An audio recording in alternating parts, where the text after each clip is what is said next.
Ladies and gentlemen, my name is Karla Wursterová. I'm the Executive Director of the International Visegrad Fund, and I'm really glad that I can open the first day and this conference, My Hero, Your Enemy, here in Brno.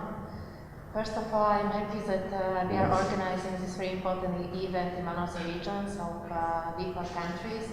And secondly, it is also very important because the Czech Republic will take over the presidency after tomorrow in the Visegrad group.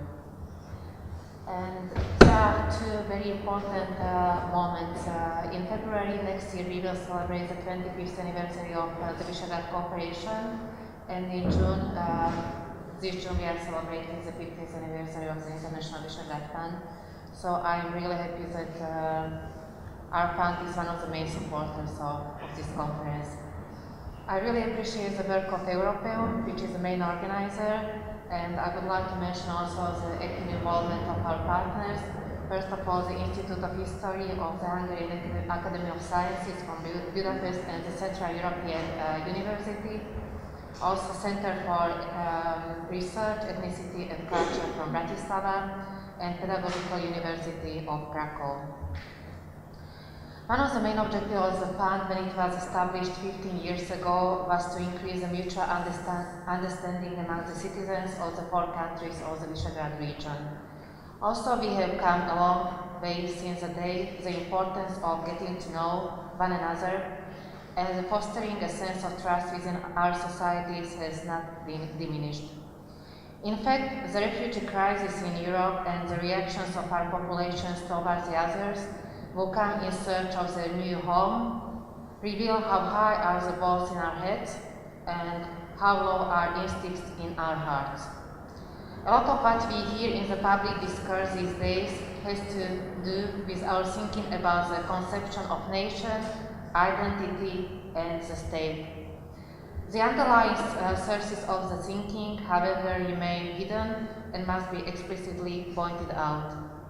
I am glad that this conference provides a space for exactly such deliberation and that it is building on the result of the conference My Hero, Your Enemy, Listening to Understand, which took place in Prague in 2011. My hope is that our discussion will bring answers that are relevant to the current political and social situation in the Visegrad countries. I also hope that together we can find solutions that will contribute to the consolidation and strengthening of democracy in our region. Finally, I would like to wish you a fruitful discussion, and I will be more than happy to learn more in details the outcomes of our conference. Thank you very much.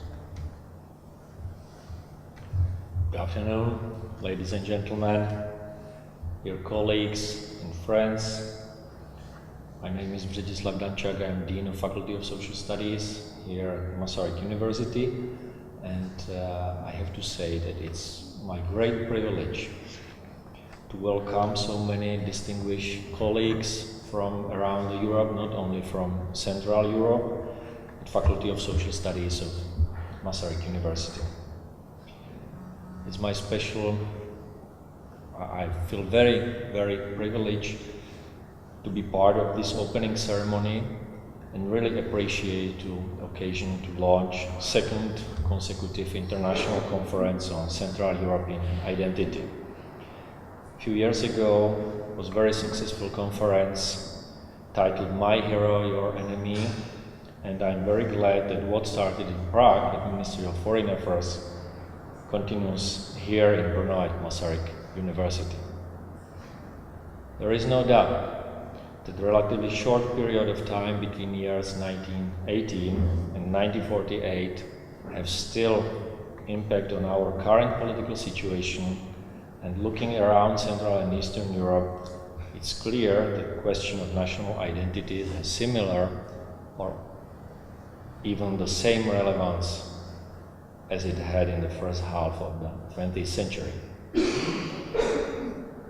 History teaches us that democracy and liberty are not granted forever and for free.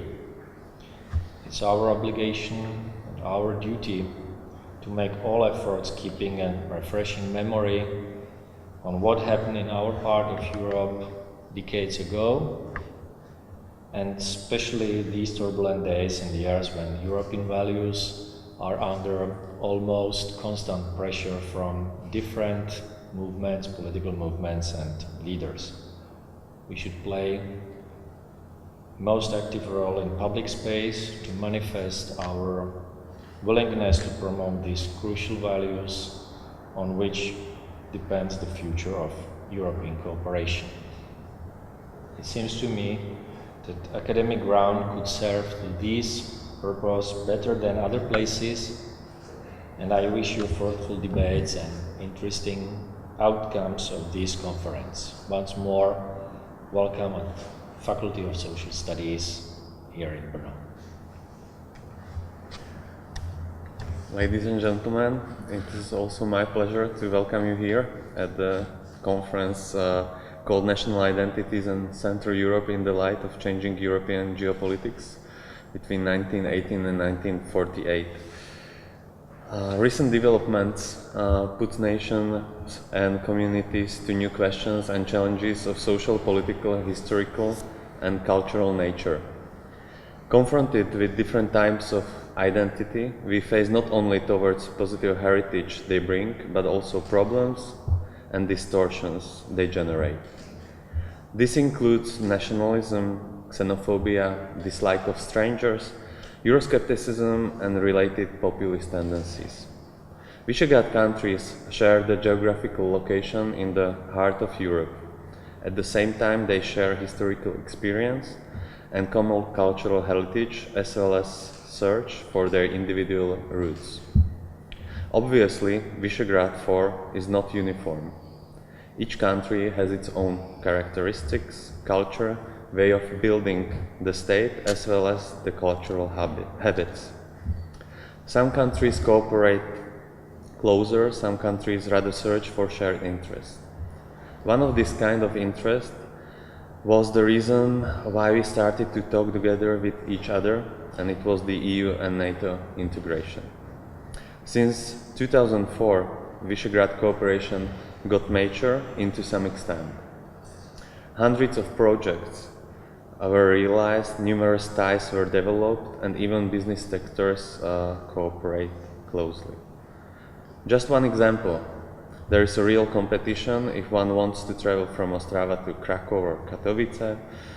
Another example, private company operates direct flights from Warsaw to Budapest, and even northern and eastern Slovakia got new direct connection with Krakow, and all of this in the same time.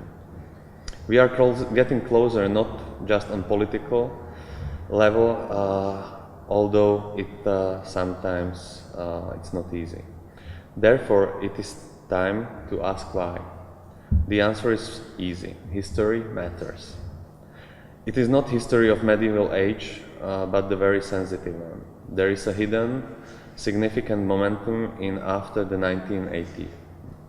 Do we refer to the interwar period as a final phase of national uprising, beginning of national defeat, or as a victory of democratic self-determination? Maybe even think about any combination of above mentioned. We have to ask the question how much we can share our historical experience if we do not share its roots.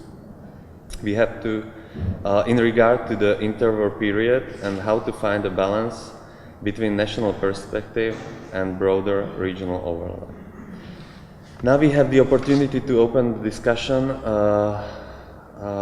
these ground-touching questions.